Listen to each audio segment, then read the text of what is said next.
Ain't nobody trying to see football with damn hee-haw thrown into it, blended into it. The only real negative on it is, and it became a negative because they had Patrick Willis on there, and Patrick Willis was talking like football. That's the only negative is they don't really be talking about football. They just be talking about stories and shooting the shit, like, which is cool, but like, it ain't no real analysis that you want. Because I noticed that when Patrick Willis came in and he was trying to talk like real X and O football and blah blah blah. Peyton and it was just like tell us some stories and shit. What part of the game? Because I was watching and they literally were like, okay, let's watch that last touchdown that Green Bay did, and they literally broke down the film. And Peyton was like, "This is why Aaron Rodgers threw it here because the safety was, running this, man coverage, whatever." And I think you missed my point, Travis. Like when you're doing a telecast, you're supposed to talk about that before there. A lot what made Tony Romo so great at the beginning was that Tony Romo was calling the plays before they were doing it. Like that is called analysis of X and O. Because you would think that quarterbacks have been in the league as long as their asses have been can do that, just like Romo did. Yep, I got it. They were doing it after the fact that big play would happen. Yeah, like that's what you do. Like a big play happens. Everybody in the business. Yeah, motherfucker, we saw that. Everybody saw that. Right here. I believe a screen pass will be perfect to throw right here, and then they throw a screen pass. You're like, I told you that's what we do. It did happen a couple times. Eli tries to do that, and he never gets it right though. Yeah, imagine that. He never gets it right. Eli, what do you think is going to happen here? Hand it off, and he's like, "Oh, that's the other play I would have went with." I'm like, "Yeah, okay." Right. Eli, what you think the call is going to be right here?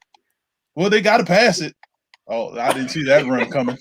3rd and 12. Well, they got to pass it. Yeah, they do have things called draws. They do have draws, but I forgot about that.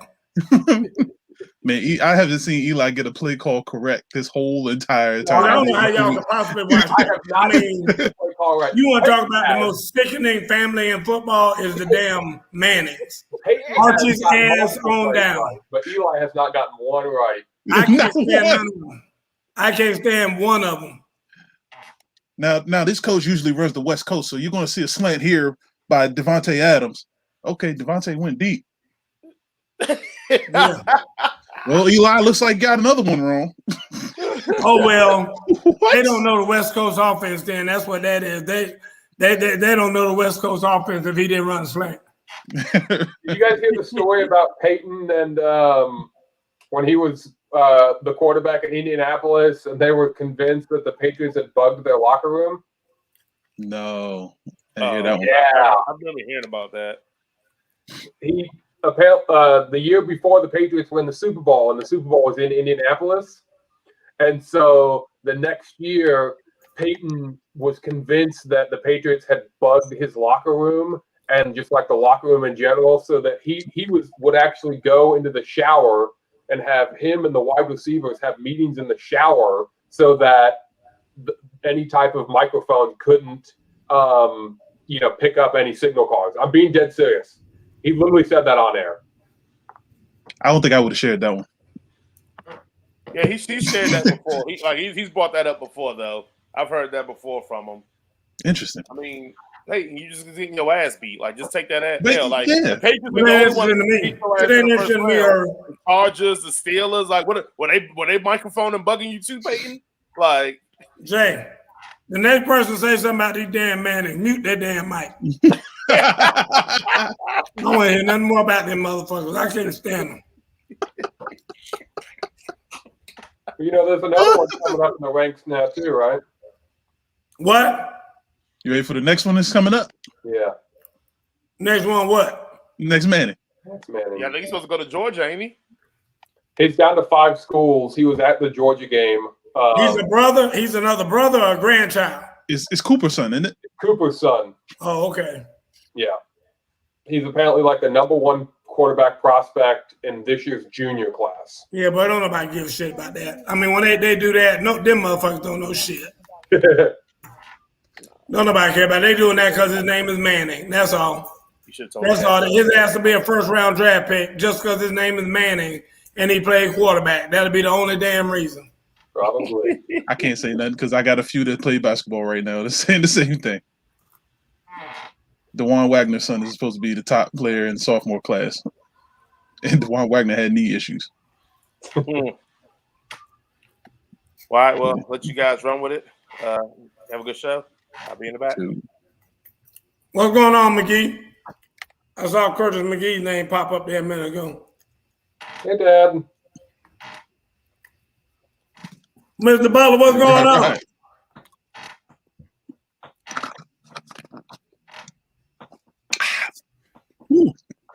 McGee, I'm eating pizza right now.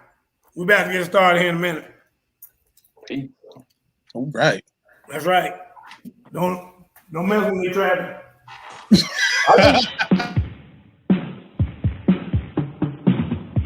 Say the clock. Oh, you already know what it is, man.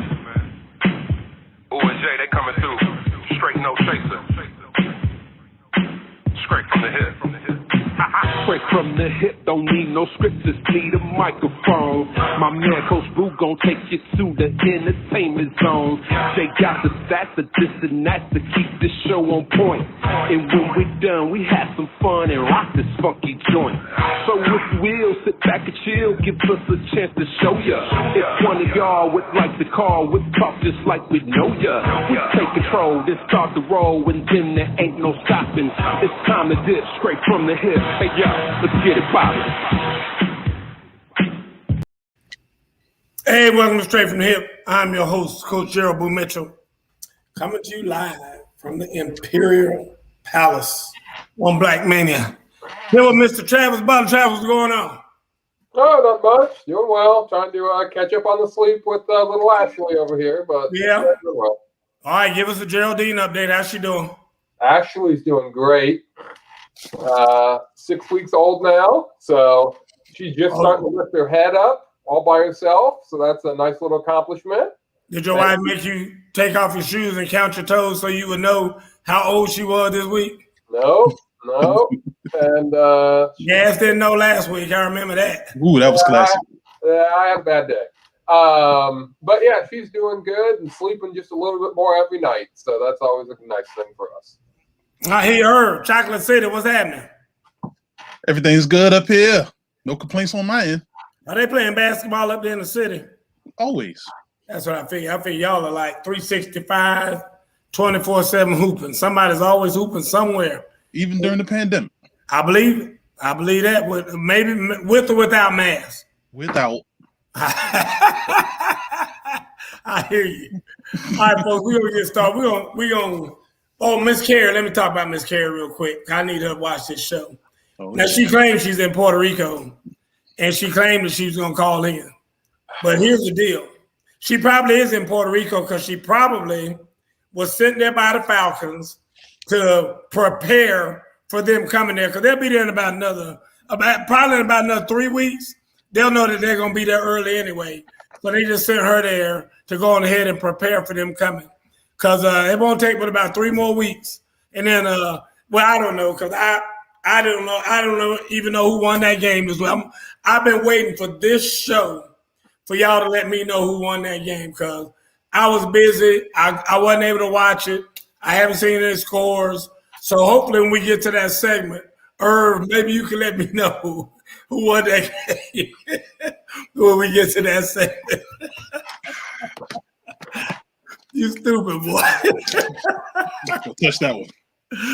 Anyway, straight to the NFL. Let's go around the NFL and talk about some things. Travis, what'd you see this week that tickled your fancy in the NFL? Oh, I think we have. What is it now? I think I saw a fact that there is like 6 or 7 teams that are undefeated still. So Where we at, Travis? Week 2? Week 2. So I would. Let's hope it's 6 or 7 is actually 2-0. Let's hope everybody ain't 1-1 or 0-2. What? I think it's impossible for everybody to be 1-1 or 0-2. Yeah, no, there's only like 6 or 7 teams that are undefeated, which I'm a little surprised at. Typically, we got a little more than that. So I think Maybe we have a lot of parity this year in the NFL. We'll see. It's still early.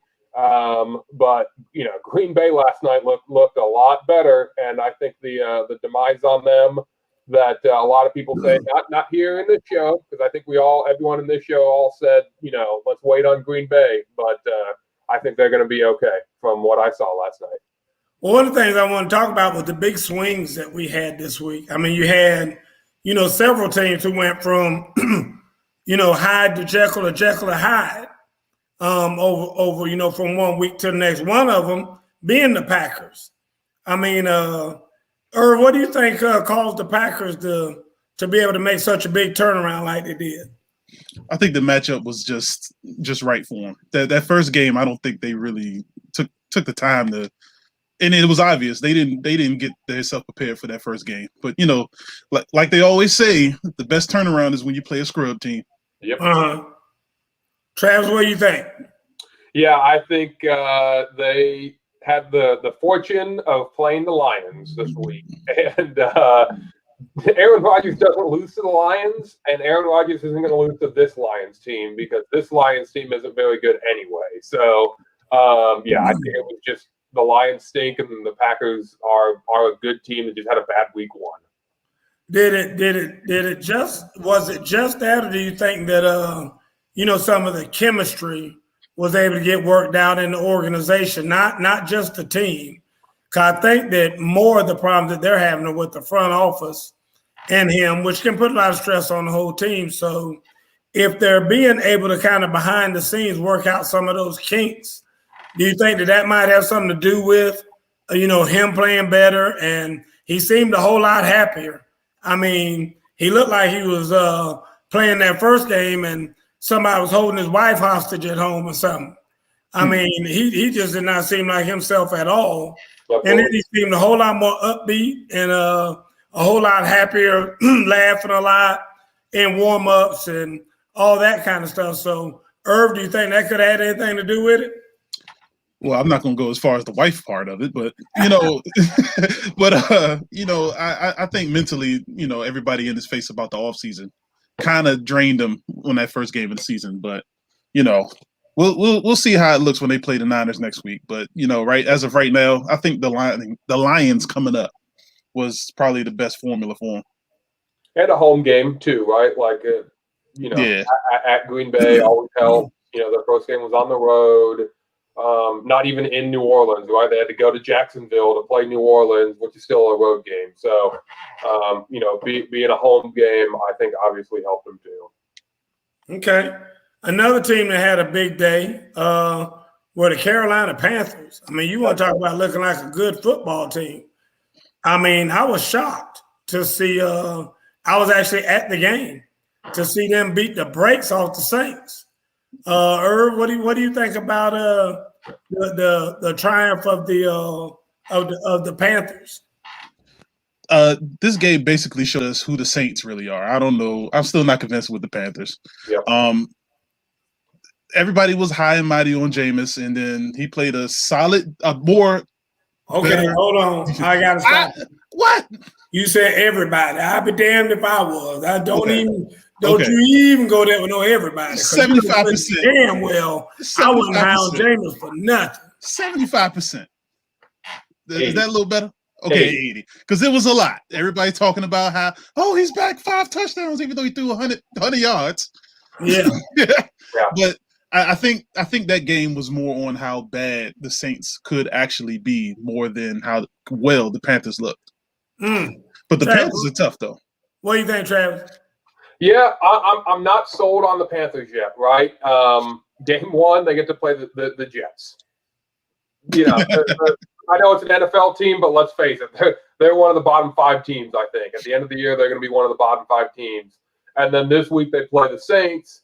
And I think we all here on the show aren't sold on the Saints either. Yeah, they had a good week 1, but, the Saints may be good. They may just be mediocre. So I want to hold the brakes on Carolina. And I think they're going to win next week, too, because they get to play the Houston Texans, who are like the worst team. So, we're going to come on here, and the Carolina Panthers is going to be 3-0, but I still think we need to wait, till week 5 or 6 when they actually play some competition to see, how good they really are. I don't know when they play Tampa Bay. I don't know their schedule off the top of my head, but I'd like to see how kind of they match up with Tampa Bay or some of these other, higher, better teams, at least what we think are better teams than just the Saints and the Jets. But they've won 2 games out of the 2 games on their schedule, right? That's all you can ask for of a team. So congratulations to them. But I'm not sold on Carolina yet. Well, we should definitely listen to Travis. Y'all should write down and replay and do whatever you just heard with Travis, because if anybody knows about the bottom 5 teams, it would be Travis. Yeah. He's a Cincinnati Bengal fan, and he knows all about bottom 5 teams. So if he says this is probably a bottom 5 team, y'all better believe it's probably a bottom 5 team, because he got plenty of experience with that. I can tell you that right now. I was at the game, and my whole thing is, I was sitting there really just conflicted as hell before the game started, because Bradley Roby now plays for them, and I was sitting up there telling myself, how in the hell can I be sitting up here cheering for Jameis? Because I'm not a Jameis fan at all. And then I thought to myself, okay, I ain't got to cheer for Jameis. I just have to cheer for the team. So then I said, well, if Jameis isn't successful, then there's no way the team can be successful. So I was just up there just conflicted as hell as about how I was going to survive through this thing. And lo and behold, when he threw that first damn interception, I said, well, there you go. Can't get much worse than that. Jameis is back.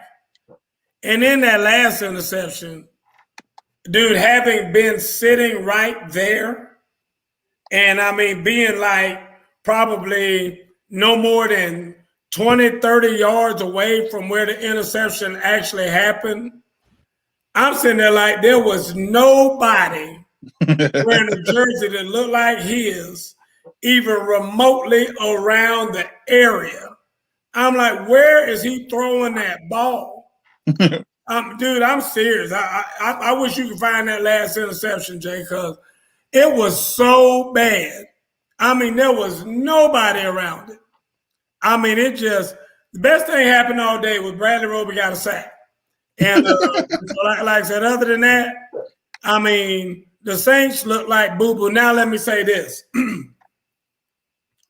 For all you people thinking that Taysom Hill ought to come in and take over and be the quarterback and all that stuff, y'all crazy as hell. I had the opportunity to watch Taysom Hill warm up. Dude, he looks like a 14-year-old out there throwing the ball, a quarterback. His throwing motion is all messed up. It looks just like somebody who plays another position who's going to try to come in there and play quarterback. That joker is not a quarterback. I don't care what anybody says. You can look at his throwing motion and know that he is not a real quarterback. So I was figuring, and they were even saying it. The Panthers fans were saying, hey, y'all better call Cam. Somebody better call Cam Newton and get him in there. They were yelling at Sean Payton. So we were sitting on the side where the Saints were, and they were yelling at Sean and yelling at Jameis Winston and all that. But dude, it was terrible. It was absolutely horrible. And I can tell you right now, Taysom Hill is not a quality backup who can be a starter in the NFL. He just can't be. They're going to have to really see about getting him a quarterback from somewhere. So anyway, that's my take on it. Real quickly, let's talk about the Chiefs, because the Chiefs look like they'd never be beaten again in like the next 2 years. And then yesterday, they field-farted around and messed around and wound up losing a game that, in my opinion, they should have won. Yep. So talk to me, Irv, what you think about the Chiefs and their setback yesterday. I just want to thank the Chiefs for making my Super Bowl prediction come to fruition.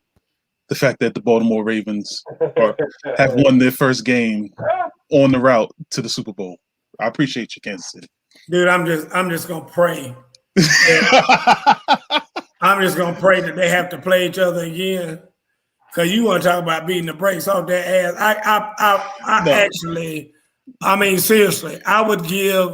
I don't know how many fingers I would give off my hand to let them have to play each other again, because they are going to God. Oh, I can't wait. I just pray to God. I know they're not in the same division, but Lord, I pray that they have to play each other one more time somewhere along the way. That's all I'm asking for. But no, in all honesty, though, it was just a couple slips that happened during the end of that game that Baltimore had no reason to win in that game. Stuff like that happens all the time. Well, I won't say all the time, but every once in a while, some fluky stuff happens, and that's exactly what happened at the end of the game. Because the way the game started, they had no reason to lose to Baltimore.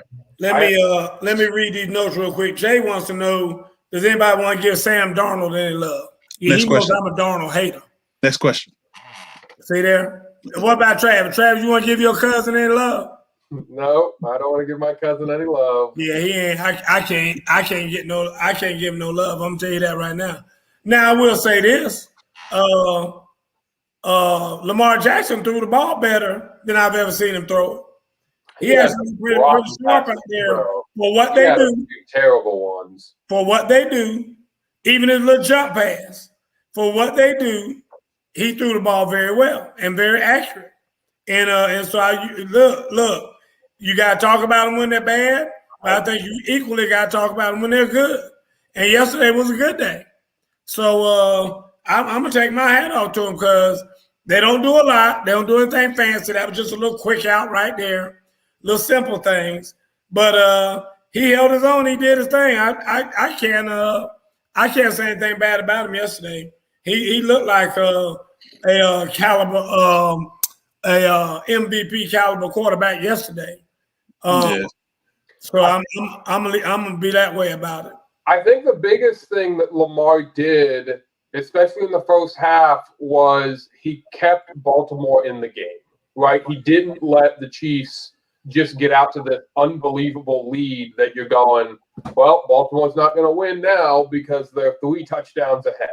Right? That he kept them in the game long enough to where Mahomes made a mistake, Lamar didn't, and the defense, Baltimore's defense stood up in the fourth quarter, keeping it close, and Lamar was able to make a play at the end, and that's what you want from your quarterback, right? Like keep your guys in the game, and I think that's exactly what he did, especially in the first half. Yeah. Mr. Butler said, Lamar, they Super Bowl bound. And no, Mr. Butler, they're not. I mean, don't do that to Herb. Hey, come on now. Herb is already all happy and everything because they actually beat the Chiefs. But you got to see that little man run the ball right there. I think that might have been the only time I saw him catch the ball all day. I promise you that won't happen next time they play him. I promise you that won't happen next time. They're gonna let that joker touch the ball early and often. And that big fella right there running too. That's who they need to get the ball to more. Listen, I'm actually glad it happened because, like I said, this puts a little drama in it. And I guarantee you the Chiefs are just like, ooh, if we can play them jokers again. That's all right. Jokers again. That's okay. So, anyway, but yeah, Jay, no love for Sam Darnold. Not ain't no love coming from this way. And you know that. I'm not a Darnold fan at all. And I do agree that was a terrible interception that Mahomes threw. Falling to the ground like that, you just have to eat that one. And, he just got to understand that even though he is head and shoulders above most of these quarterbacks in the NFL, even he can't get away with stuff like that. I mean, that was just very, very ill-advised and everything, what he did. So anyway, moving right along. Talk to me about all these quarterbacks that got beat up. Hold on. Was I watching a different game than everybody Sunday night, or was I high something? What you got? Y'all like, oh, well, he threw the ball better. They were losing when Lamar was throwing the ball. They started coming back when they just started running the ball. What are we talking about? No. When he was throwing the rock, they were down by 11. From the third quarter on, they started doing a power run game, and Lamar started running more. And then that's when they came back. What are we talking about? He was terrible in the first half throwing the ball. This is what I'm talking about. When I was watching the game, I will admit I didn't watch all of it. But when I was watching the game, I actually saw him completing passes. They were short passes like you just showed, quick out, maybe a slant, maybe a little curl route, nothing deep down the field. But the kind of stuff that when I watched him last year, he wasn't even hitting no ball. Sorry. I got you now. I see what you're saying there. That's all I'm saying. From kindergarten to first grade. I got you. Thank you. I mean, that's what I'm saying. That's why when people talking about Super Bowl and all that, dude, we couldn't win damn Super Bowl with Jimmy G at quarterback. And Jimmy G can throw the ball a lot better than Lamar. And I'm telling you, you're going to have somebody better than that in order to get them all. I just don't think they can do it just running the football. I don't. And I will stick to that until somebody proves me wrong. Now, let's talk about all these quarterbacks got their ass kicked the other day. First of all, let's go down to Miami and talk about Tua. Let me start with Trav. Trav, what do you think about Tua getting hurt? Is he going to be back? Is he going to make it back? I don't know. I think last I heard they were trying to do an MRI and they were worried about a broken rib. I don't know if they came out to be positive or not on a broken rib. Is it a bruised rib? Bruised. Okay. We could probably come back, but he may miss a game or two. But if they don't have Tua, man, that team looked terrible without him. And that could just be, they were in shock of what had happened, but your backup needs to come in and play a whole lot better and not lose 35-0 or whatever the score was. So with those two, I don't think it's a death nail for Miami, but they're going to have to turn something around. But I think he's the engine that goes on that team. I think that you're going to see Tua in the league for maybe about 5 years. I'm not sure his body built for this game. And he ain't like that other little fella in Arizona. That little fella in Arizona is quick and agile and fast. Everybody said, well, you already said quick. There's a difference between quick and fast. And that little fella in Arizona is both. And this big fella in Miami ain't neither one. So I'm just telling you, he's crafty. And there's a big difference between crafty and quick. But he is not quick or fast. And you need to be one or the other, if not both, in the NFL when you're playing quarterback. Irv, what do you think about it? Now, the good thing is they got a solid veteran behind them in Jacoby Brissett. But this guy, I mean, you come into the league hurt as a quarterback, that's usually a red flag when you're in the league. He's not going to last 16 games ever. Yeah, I don't think so either. Like I said, I'm predicting an early exit from this young man because his body just going to keep taking these beatings, and after a while, you just gotta, say, do I want to be that dad, who can't even play checkers with my son because I'm so jacked up and can't even lift my arms or whatever. And so you just like, dude, I'm about to get out of this thing. And I mean, there just comes that time. I mean, because money shouldn't be an issue, especially for a first round pick. I mean, he should have enough money to, if he puts it up and invests it and all that, puts it in savings and all that, he can live off the interest. So, like I said, money shouldn't be an issue. So I don't really see him being in that long. What about Tyrod Taylor went down? What do you think about Tyrod, Travis? That guy can't catch a break, can he? Right? Every time he ever is a starter, he gets injured. So I don't think Houston was going to do much with him in terms of win-losses, right? I just think they're a bad team. I think we all do. But that he was their best player on offense, and now he's injured. Davis Mills is going to be the starter. I don't know much about Davis Mills, so I'm not going to really speak on him. But we'll see what happens with Houston. But if there was ever a time for DeShaun to come back, this is it. But from what they're saying, he's not coming back. So I don't know if he's going to play now this season. DeShaun Watson, that is. Well, we're going to talk about that in a little bit. What do you think, Herb? And you know what the crazy thing is with Tyrod Taylor? First of all, it's always early in the season. Something stupid happens. Mm-hmm. He was balling out of his mind. The play that he got hurt on was his first incompletion. I think he was like 10 for 11 at the time with 2 touchdowns, 1 passing and 1 rushing. Yeah. And Houston was looking good as a bad team. They were. They were toe to toe with Cleveland. Yeah. like it kind of upset me because now we at a point with Tyrod that karma. I don't know what he did in a previous life, but karma is catching up to him some way, somehow, and it's starting to frustrate me because he deserves what he's getting as a starting quarterback in the league, and it's just I want to fight for the guy. I gotta agree with her. I'm somewhat conflicted when it comes to Tyrod Taylor. When you played for 17 teams like he has, I mean, it seemed like he played for at least 17 of the 32 teams in the league. I mean, it's just like, it's something about him. I mean, it sounds crazy, but when you play for as many teams in the league as he's played for, as either a backup or a starter, I mean, there's something to be said about that right there. I mean, a lot of folks, get a shot and they're not able to get the next shot. He's been able to get shot after shot after shot. And so there's got to be some good in him that makes people see something that is keeping him employed in the NFL because it's a fraternity. I mean, it's not like there's an indefinite amount of people. There's a finite group of people who are able to say, I play in the NFL. And when you can make a 53-man roster as many times as he has, that says something in itself. So I like him, and I think that, like you said, Irv, I want to see him make it. But, I mean, like you said, I don't know why. It just seems like, he's got that bad luck schlep rock, that dark cloud over his head, wherever he goes and things like this happen.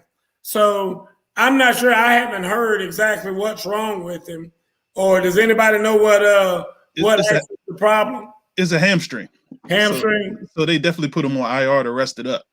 Right. Okay, next quarterback I want to talk about is Andy Dalton. Now, I'm going to let Travis. This is Travis's. If y'all first cut and second cut, Travis. Well, if you stand him right next to my brother, he could be my brother because my brother and he look exactly alike. So. Well, I can talk about that all day. So let's not even go there about y'all looking exactly alike. But go ahead on. Yeah, of course, former Bengals quarterback. So you hate it for him. But I think we all saw the writing on the wall in terms of Justin Fields was going to end up taking over that job probably halfway through the season anyway. So I watched almost every single play of that game because they were playing my Bengals. So he running out of the pocket, trying to get a first down, and just kind of comes up lame. Not on the juke move though. He juked him, and then he did something to his knee. So I think we got the Justin Fields show for the rest of the season in Chicago, and you hate to see a guy get injured, and that's how the rookie comes in. But it's a great opportunity for Justin Fields. I think it's obscene that one of the first things that Matt Nagy in Chicago put out there was, if Andy Dalton is okay, he will start next week. I mean, that was one of the first things they said before they found out what was wrong with him, before they found out if anybody was available on the trade market, if there was anybody they wanted to look at, they immediately said, if he can play next week, he'll play. I mean, like, don't anybody say anything about Justin Fields playing. And I don't know why they feel like they feel the need to let everybody know how they feel about Justin Fields playing now. They don't want him playing. And I don't know why they don't want him playing, but it's obvious they don't want him playing. What's that? I don't think Justin Fields is ready to, be a full-time starter week in, week out. And I think the Bears know that. Well, do you think that I don't think that Sam Darnold is still ready. I don't think half of them damn ones that came out 2 years ago are still ready. I mean, look, all of them struggled at one time or another. I understand. I mean, Justin Herbert didn't have such a good day the other day either. He having a little bit of the sophomore jinx going on with him. I mean, look at how many Mitch Trubisky's and all these other jokers that done run through the league and we're about to talk about one here in a few minutes. I'm gonna wait and talk about him, but I mean, it's a bunch of them like that. So saying they're not ready, how the hell is he gonna get ready? I mean, the bottom line is put his ass out there and let him play and see if he's gonna get ready that way. Because none of them are ready. I mean, we all know that. I mean, what did they say about Bill Belichick the other day? I mean, they said he is 8-0 against rookie quarterbacks. Yep. I mean, he just ready to just chew them up. Like, this joker doggone wet behind the ears. I mean, we going to be all over him. And so the only way you're going to get it is to get out there and, I mean, have that baptism in fire. So put him out there and let him see if he's going to sink or swim. Yeah, but I think from Matt Nagy's perspective, he's definitely one of those coaches that's on the hot seat. And I think a lot of people look at that team going, they definitely have the defense and they got some good offensive skill position guys that with Andy Dalton, they might have made a playoff, at least made the playoffs. I'm not saying they would have done anything much in the playoffs, but they could have grabbed a wild card, spot. I don't know if they're going to do that with Justin Fields. And I think he probably needed to make the playoffs to really feel safe and secure in his job at the end of the season. Well, I tell you what, if I'm Matt Nagy and I'm on the hot seat, I'd rather be on the damn hot seat with Justin Fields right beside me than damn Andy Dalton. I damn sure tell you that. I mean, at least give me somebody with some talent and some speed and somebody who when the play breaks down, he can get the hell out of there and run around and do something. Dude, I don't even see how people can say that they would rather have Andy Dalton on the field than Justin Fields on the field when, I mean, it's just two totally different levels of talent. I mean, that's like me saying I'd rather have Phyllis Diller sing for me than Mariah Carey. I mean, that's where I am with that. That is absolutely absurd when I hear people say stuff like that. I mean, that boy there is crazy talented. And is he ready for the league? Is he going to be league MVP anytime soon? No. But he has a whole lot more talent. When I think about Lamar Jackson, which he's a lot like Lamar Jackson in his running and all that other stuff, but as far as passing and everything, I think he's 10 times better. And you especially, Travis, as much you sat out there and said a year ago that damn Lamar Jackson was the best quarterback in the league. I mean, you got to be kidding me. Anyway, let's talk about Carson Wentz. Who not only has one sprained ankle, this joker got 2 sprained. How in the hell, Irv? Now, Irv, you the basketball guy. I've seen the jokers sprain both ankles on the basketball court. How in the hell do you sprain both ankles in a football game? Hey, listen, when I first heard it, I was like, huh? Like, I remember when he sprained it early in the game because they brought it up on the ticker. But apparently the second one came on an Aaron Donald sack. I guess. But, huh? Listen. That was my first reaction when I heard it. Listen, what? I ran and told y'all. I ain't never had faith in this joker. You and Jason had all this love for this joker way back in the day. I was like, man, why do y'all like him? I was like, this boy is terrible. Look at him. Dude, this is the second one. Yep. I'm telling you right now. There's 2 things that you can guarantee on any given Sunday in the NFL. Number 1, the Falcons going to do something to embarrass you. No doubt about that. And number 2, Carson Wentz's ass going to get hurt. Has anybody seen a game that he hadn't been hurt in? I mean, it seems like he gets hurt every single game. And now let me tell you what's going to happen. I'm going to go ahead and predict. I'm going to tell you about the crystal ball I got in my house. This is going to be a nagging injury for the rest of the year. He's going to be questionable every week. You ain't have no idea whether he's going to quarterback or not. And he's going to limp through this season that way. He'll finish up the season, probably last maybe 2 or 3 games, because they're giving everybody some hope and some promise for next year so he can go back and pull the same shit next year. I mean, listen, that's the recipe for how he going to stay in the league, and that's how he does. I'm telling you. And they'll get the Colts, because they actually have a good team, will go like 8-8, and they'll go, oh man, if we just had Carson Wentz the whole season and was healthy, I know how good we would have been. I know, dude. I'm telling you that's what it do. I'm done. I listen. I've already said this one before. Carson Wentz's name about to be banned on this show. Nobody's gonna be allowed to say the word Carson Wentz anymore on this show. Just like who was that I banned? Antonio Brown.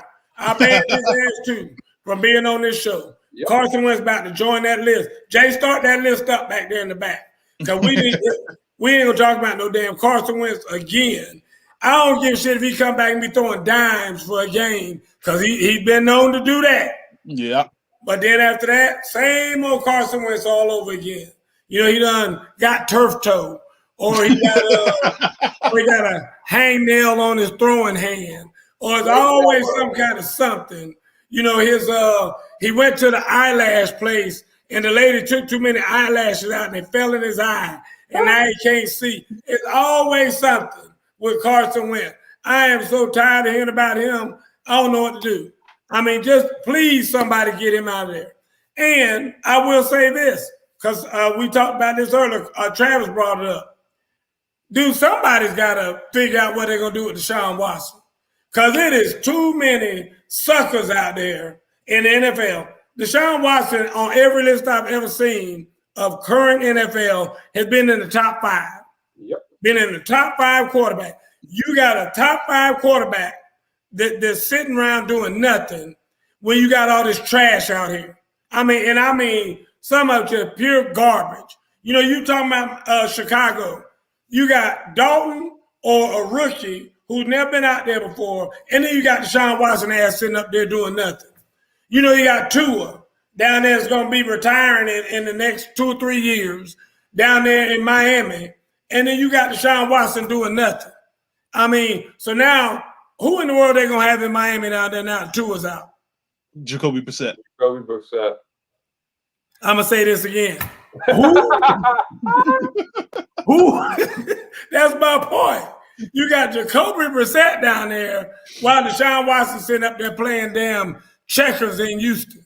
I mean, dude, that is crazy to me. I would say Miami would just go trade for Ryan Fitzpatrick, but you know he's injured too. Dude, I mean, it's a mess to me, and I think that something needs to be done about the whole DeShaun Watson thing. I mean, at least give me a statement. Give me a statement. Say, hey, listen, we is trying to chill till around game 10 because we're giving him like a, secret double probation, type of suspension, kind of like the NBA did to Michael Jordan when he went to play baseball. And so therefore, or basketball rather. And so, no, I'm sorry, it was baseball. We went to play baseball. And if that's what they're doing, just go ahead and put it out there. Yep. And let everybody know when he's coming back. And go ahead and let teams start making deals and negotiating to get him when he gets off double secret probation so that he can start back playing football. So if he's not going to play and they say he's suspended for 1 year, which is fine, right? If that's what they want to do, then do that. Just come out and say, okay, he's not and that just like you said, teams can then actually know, okay, we can trade for him, but we're not going to get him till next year, right? So nothing's going to happen at least during this season, but maybe there's some off-season chatter. All right, folks. I want to get to talk about college. So right now, I need for y'all to tell me. I've been waiting for this. Y'all know how this is one of my favorite topics. I wasn't able to see nothing about the Falcons game. So Irv, I need you and Trav. Listen, if they won, Irv, don't just hit me in the face with it, Irv. I mean, just break it to me easy and let me know, because I'm suspecting surely for game 2, we know they look like clowns out there in game 1. I mean, that was a damn just embarrassing in game 1. So now in game 2, I'm expecting a whole lot more. Irv, tell me, talk to me, what happened? They actually had Tampa on the ropes. Okay. And Matt Ryan decided to show up 2 pick sixes to the same guy. I was going to say, so Matt Ryan has thrown more touchdowns to a defender than he has to a actual person on his team yet so far this year. Yeah, listen to me. Jay, let me have the screen, Jay. Let me go ahead and get my water out. Jay, I need a screen for a minute. All my Falcon fans, listen. It's like I told you last week when we were on this show. God, just go get you another team. I mean, it's still early in the season.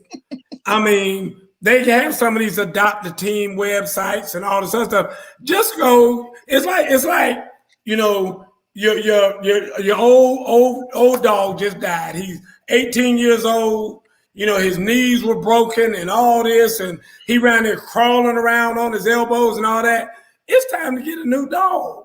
I mean, go ahead and put this one to sleep and, you know, bury him in the backyard back there, have your nice little place where you can go and you can have all those fond memories of them, but just go get your new puppy. It's like that. You don't, a football team, an NFL football team, an NFL franchise, it's like I told you, y'all act like it's your child. Like, you know, you have to have this unforgiving, this undeniable love for this, and you don't. You do not. You don't have to have that unconditional love. I mean, right now, listen, Falcon fans, I know you're trying to hang in there. Let me make a deal with you. Do this for me. Say this. Say, if they lose the next game, I'm done. Because they're going to lose the next game. But just go ahead and say that. If they lose the next game, I'm done. Because if you see the product that is out there on that field, and on top of all that, rumors are that tomorrow, Matt Ryan might announce that he might be retiring. I mean, dude, if that happens, if their franchise lets that happen, they should not have a fan left. Because at the end of the day, if the management has not gotten information from him about him retiring and he's going to do it now, do you know how the draft could have been impacted and everything else for them if he told them then that he was going to retire 2 games into the season? I mean, that will be the travesty of all times if he retires now and literally handcuffs that franchise. Because what are they going to do then? Who's the backup for Atlanta, Travis? Irv, who's the backup for Atlanta? I don't know. I don't even know. It's Franks, ain't it? Yeah, maybe Felipe Franks. Oh my God. Jesus. Listen, I'm telling you, Falcon fans, please, I beseech you, please just go ahead and get off now. This ship is sunk. I mean, y'all only 2-0, and you go 0-2, I should say. Y'all are 0-2, and you can go ahead and get off now. I know y'all normally wait till you 0-3 and start talking about next year and all that, but go ahead and get off the ship now. Go ahead and get off the ship now. All right, Jay, you can go ahead and bring everybody back. Now it's my last time. It's my last time talking to you. I ain't gonna talk to y'all again. I've been trying. I ain't gonna talk to them. I ain't gonna say nothing no more. I'm gonna leave it like this now. We were wrong on the backup quarterback. It's Josh Rosen. Oh God! Oh, that's so much better. Thank you, Travis, for clearing that up for Josh Rosen. He one of them nobody quarterbacks that everybody making all that noise about a couple of years ago when you were just talking about not ready for he ain't never gonna be ready. Never. He just been hanging by the skin of his tooth for the longest time. And he ain't ever gonna be ready. So I can tell you that right now.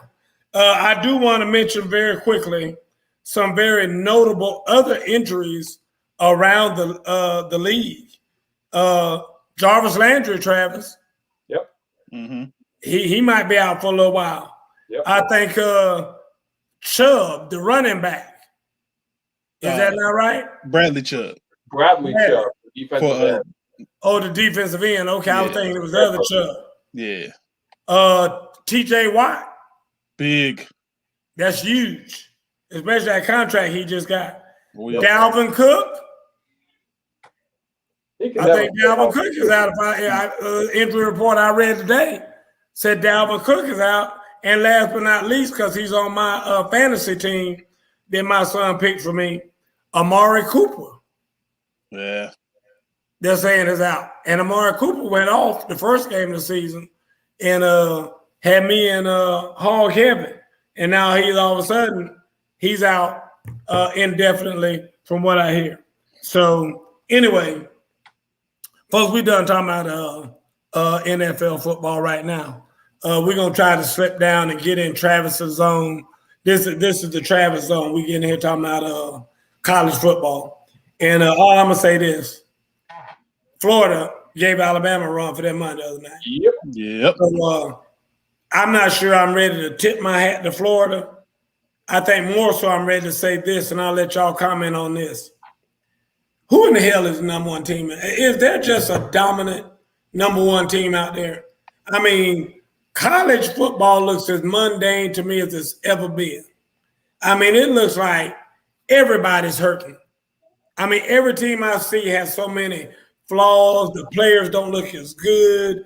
They don't look as focused or as sharp or whatever. I know I blamed some of it on the whole NIL thing. Have we reached a point where, you know, all of the teams finally are just kind of even now? And there just is no dominant force out there like the Alabama or like the Clemson or whatever. Because I've been seeing some bad football. What do you think, Herb? I think it's still Alabama. Going into the swamp is not easy as it is, but I can't. It's still Alabama. I can't see nobody else right now. But you know, Florida just gave them a good run for their money. They played out of their mind. But yeah, it's still Alabama only. Okay, Travis. Yeah, I agree. I think Alabama's still number one. I think Florida played about as good as they could possibly have played, and it was at the swamp, and they still didn't win. I think Florida's a good team. Don't get me wrong, but I think Alabama's the number one team. Georgia looked really good on Saturday. They put a beat down on us against South Carolina. Not that I was expecting anything less. I'm actually, you know, my brother and I were watching the game, and we were actually hooting and hollering that we covered the spread. So we were proud of it. We covered the spread, and that we scored more points than Clemson against Georgia than Clemson did. So we were happy about that. Georgia looks really, really good. I think they're probably the second best team in the country, but I think Alabama's number one. Well, Travis, let me. I know you missed the money ball, and I know you follow these numbers, and you a numbers guy. You like talk about numbers, like you just said. Oh, we scored more points than Clemson did, and you know we hate Clemson. They're in our state, and man, we were just, and there you go with that moral victory. You know, hey, we scored more points than Clemson did against Georgia, so we better than Clemson. When y'all play Clemson later on this year, off of you, like they always do. But let me say this: the reason why you score more points than Clemson did is because Georgia kept their starters in the game longer against Clemson. You know why? Because they're scared of Clemson. They're scared of Clemson. Guess what? They ain't scared of y'all. So they once they already got their foot halfway in your ass, they say, you know what? We're deep enough in their ass now that we can go on ahead and put some of these other guys in here and let them play. Because ain't nobody worried about South Carolina rebuild. Nobody. What it is, you just got to look for more victories. So that's especially when you're playing the number 2 team in the country at their place. You're just looking for moral victories. Travis, losers look for moral victories because they know they're not going to win, and so therefore they have to get some goodness out of it. So they want to have. I heard a guy say that the other day. Say, you know what? Moral victories are for losers. We don't care about moral victory. We don't want no kind of moral victory. We want a victory, a real victory. Because a moral victory ain't nothing but for a loser. That's all it is. That's the only. You don't see no winners talking about, well, we got a moral victory. What the hell is a moral victory? A moral victory is something that is a bright, shiny light you try to have in lieu of the fact that you got your ass kicked. I mean, that's what a moral victory is. And so it's like I said, I don't want a moral victory in nothing. I mean, the bottom line is that Alabama, and you say what you want to say, Alabama, I just don't think Alabama is, to me, the Alabama that I've seen in the past. And I mean, I'm not even talking about this Florida game. I'm talking about just even when they've been knocking people down and doing all that other stuff, I just don't see the crispness of the offense. I don't see that dominant force running back, like Najee Harris was last year. I don't see them throwing the ball downfield and just the crispness that you normally see in an Alabama team. Right. I see Saban being upset damn near every play. And, last year when they had all them monsters out there, he might get upset once or twice in the game. But dang, he seemed like he running around taking his headset off and throwing it and slamming, doing all that the entire game. And, I mean, it's just like there's a lot more coaching going on. So that's my whole thing is that I just don't see it. And dang sure Clemson looks terrible. I'm not going to lie to you.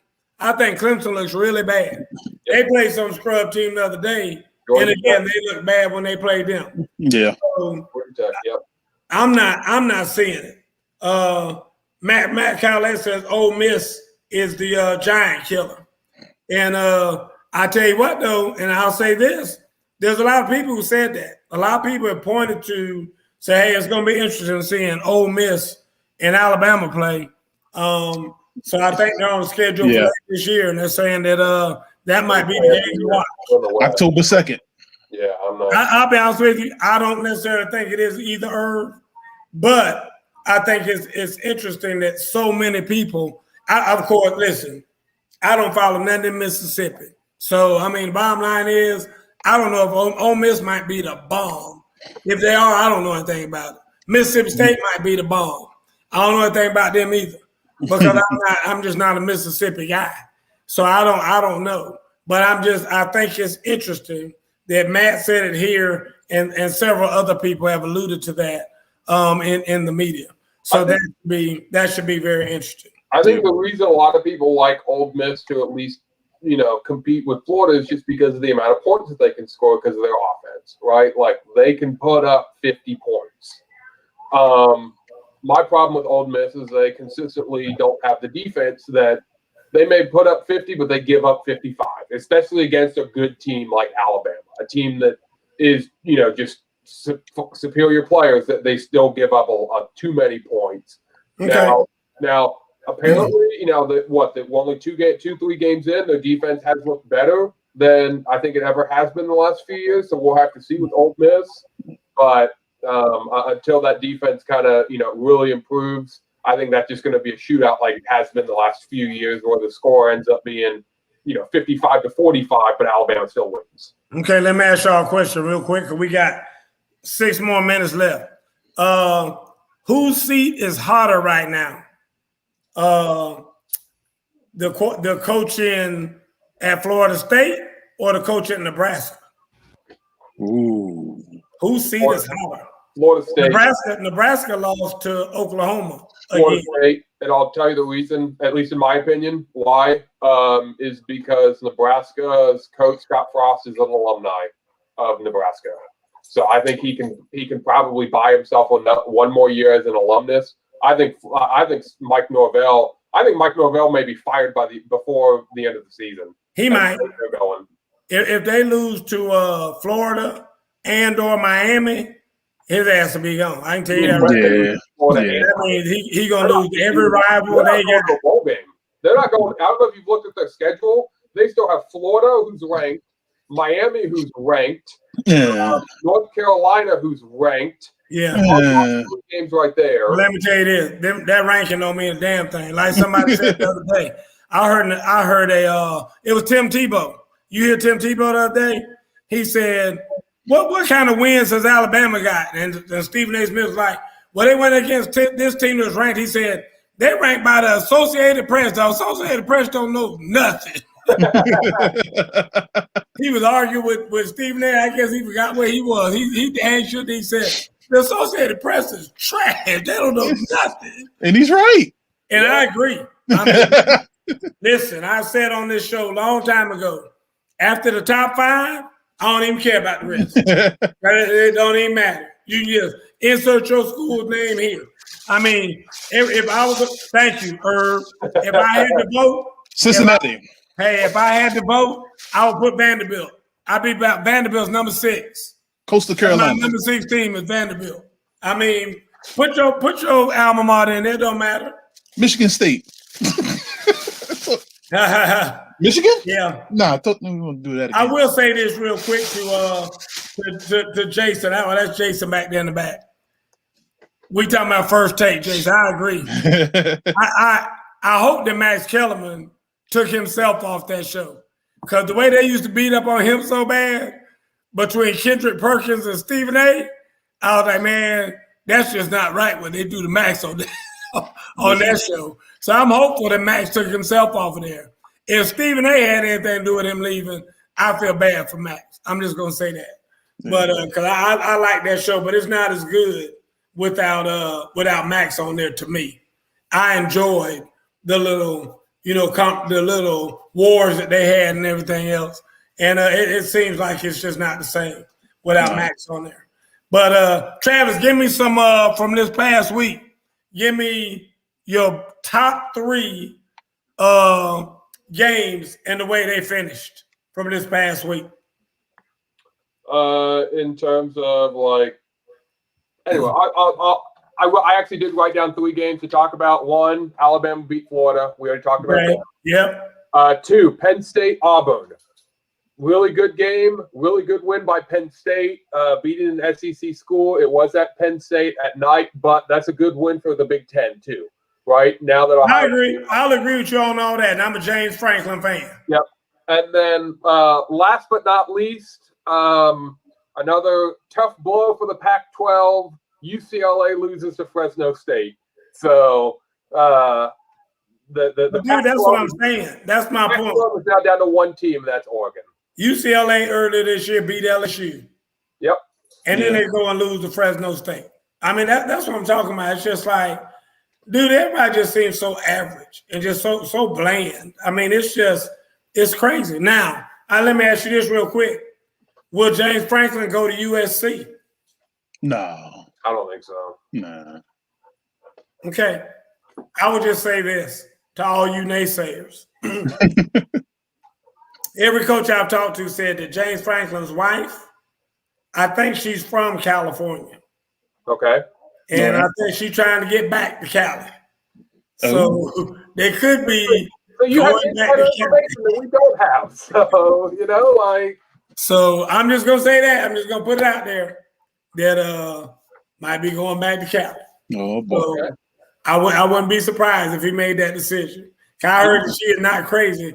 And I've never been to Penn State. Jason can give us more light about this, but they say Penn State ain't nothing there but Penn State. I mean, it's a college town out in the middle of nowhere, and it's the college, and that's it. 100% fact. Like I said, I've never been, so I don't know anything about it. But I heard that unless you're from there like he is, and he's a Pennsylvania boy, and that's why he did it to go back home. But I hear anybody else struggle. Mm. So it'll be interesting to see how that all works out. So Travis, give me the 3 games for this week. What's the best game to watch this week? I got 3 games. No, I'm not going to talk about South Carolina. Notre Dame and Wisconsin. Okay. 2 ranked teams. I think both in the top 20 on a neutral field. I think they're playing in Chicago. So should be interesting. Texas A&M and Arkansas. Again, two ranked teams there. Texas A&M going to beat the brakes off Arkansas. But go ahead. Okay. And then Florida, Tennessee. And the only reason why I put that is because Florida just lost to, of course, Alabama. And, there are some times where a team, comes back from playing Alabama, has a difficult game. I'm not saying Tennessee's great. I don't think they are, but that is another rivalry game too. So Florida going to beat them by at least 14 points, at least 2 touchdowns. Tennessee. Guarantee they're going to manhandle them. So Those would be my picks for those games. Anyway, let's get Jason on here. It's 9 o'clock. We need to wrap this thing up. And I always like Jason to give us his opinions here. Jay, talk to him about what you saw in the sports world this week. I mean, I'm pretty much right there with you guys. Irv's Ravens pick is looking way, way better after Sunday night. They're gonna lose. Carolina, get on this show again. They're gonna lose to Houston or somebody this week. Bottles, baby. If I was James Franklin, I would go to California too, especially if I could be in Pennsylvania. I was there for 4.5 years. Yeah, go to Cali as soon as possible, and then you could blame it on your wife when you leave. Like, oh, I had to get married. So don't let nobody blame you for it, and you can go right on to California and enjoy yourself. There you go. Even if he lose there, he'll still get 3 years, so he'll be all right. Yep. Amen. Amen to that. Guys, I'm just going to tell you this. You'd be surprised at the power that a coach's wife has over a coach at his job. I can tell you that right now. Because, there's some wives that be like, listen, I told you when we came here, we weren't going to be here no more than 5 years. So I don't know about you, but that still goes for me. So you might still be here, but I'm not going to be here anymore. And I'm just telling you. So it happens a lot. I agree. Matt Cowlett said they're undefeated, and they sure are. Them wives are undefeated. I'm going to tell you something about GHSA Dead Week, Georgia High School Association Dead Week, 4th of July week every year. You know who started that? The wives of the coaches. The wives of the coaches went down there to GHSA headquarters and said, we need a week every summer where our husbands can take our family on vacation. And if y'all don't mandate it where they can do it, then they'll never do it. Because high school coaches are always hell-bent on trying to outwork each other. It's like, no, everybody else gonna go on spring break that week. We're not. We're gonna stay, we're gonna grind and we're gonna work. And that give us a whole extra week over everybody else. And they know that. And the wives do that. And so they said, mandate. So now they have 4th of July week, the week of 4th of July, if you will be fined $2,500 if you have any type of practice, any type of game, any type of camp, anything at all. Wow. All teams in Georgia High School Association. That's why they call it the Dead Week. So, but again, that rule was made by the damn wives of the coaches in high school football. So anyway, folks, it's time to get out of here. We want to thank everybody, all the usuals for being here. Matt Cowlett. Yeah, I'm with you, Matt, about Florida State. I hate that. And I like Norva. I met him. And a real good guy, real great staff down there. It'll be interesting to see who they're going to bring in his place. Because, prime time is sitting back in the cut, waiting on it. Yep. And that will be interesting to see. So anyway, Ms. Ham, we appreciate you as always. I know I saw Tom on here. Anyway, guys, we thank everybody for being here. We will see you all next week. Once again, Jason, thank you for all that you do in the front and in the back of the camera. Big Irv, hold it down in Chocolate City. Travis, take care of my baby. Yeah. I'll take care of my child. Jeez.